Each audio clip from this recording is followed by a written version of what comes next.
In our previous lessons, we performed a simplified version of the RNA Seq using the T-BioInfo platform.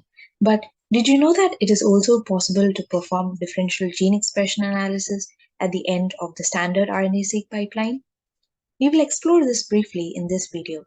Note that in this demo pipeline, we are making use of samples that were taken from humanized mice with implanted tumors, and our aim here is to first generate gene expression tables from the raw RNA seq reads and perform differential gene expression analysis. Now, let us click on the Start to build a pipeline.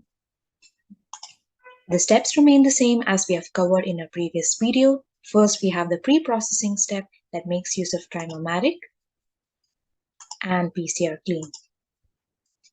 And note that the functions of each of the algorithms have been explained in the pop-ups that show when you click on that particular step, so feel free to browse through and learn at your own pace. So for now, let's click on Botai2T algorithm for mapping on the transcripts and RSemExpTable for quantifying gene and isoform abundances.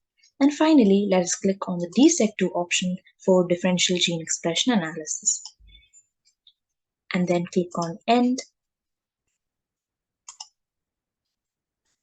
And with that, the pipeline is ready. We have performed the differential gene expression analysis within a standard RNA-seq pipeline. In our next video, we will discuss what are the various outputs and how to interpret them.